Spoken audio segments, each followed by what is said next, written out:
Magandang araw sa lahat, welcome po ulit dito sa atin channel ang Showpol.ph. Maraming salamat sa lahat ng nag-subscribe indeed. Punta tayo sa atin viral SOCMED for today, May 11, 2026. Nagkaroon ng pagpapalit sa mga liderato sa Senado nang buksan ni Senador Villanueva ng may pagpapakumbaba upang ideklara na ang lahat ng posisyon sa Senado ay bakante. Sa roll call na isinagawa nagbotohan ang mga senador at may 13 pabor na magkaroon ng pagbabago sa posisyon sa Senado, 10 naman ang hindi pabor sa at isa ang nag-abstain. Kaya na-declare na ang lahat ng posisyon ay bakante. Sa botohan sa pagka-Senate President, sa pagitan nila Senador Soto at Senador Cayetano, 13 ang bumoto pabor kay Senador Alan Cayetano, 9 naman ang bumoto para kay Senador Vicente Soto III, at 2 naman ang nag-abstain. Kaya idineklara na si Senador Cayetano ang bagong Senate President ngayon ika-11 ng Mayo taong 2026. Narito ang mga listahan ng mga senador na mga bumoto. Unahin natin ang 2 nag-abstain na sina Senador J.V. Ejercito at Senador Miguel Zubiri. Narito naman ang mga bumoto pabor kay Senador Alan Cayetano para sa pagka-Senate President. Senador Alan Peter Cayetano, Senador Pia Cayetano, Senador Ronald De La Rosa, Senador Francis Escudero, Senador Jinggoy Estrada, Senador Bongo, Senador Loren Legarda, Senador Rodante Marcoleta, Senador Amy Marcos, Senador Robin Padilla, Senador Joel Villanueva, Senador Camille Villar, at Senator Mark Villar.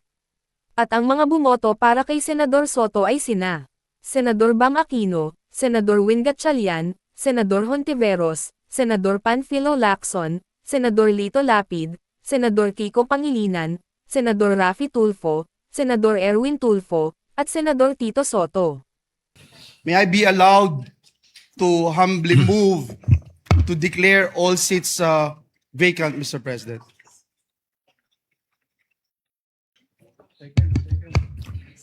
What does the majority leader say? There is a motion to declare all positions vacant in the Senate. Mr. President, under our rules that takes precedence, we'll have to vote on it. We'll ask for a roll call vote. With 13 affirmative votes, 10 negative votes, and 1 abstention, the positions in all the positions in the Senate is hereby declared vacant. With 13 votes for Senator Alan Peter Cayetano and 9 votes for Senator Tito Soto and 2 abstention, Senator Cayetano is hereby elected as the new Senate President. Oath of office. I state your full name.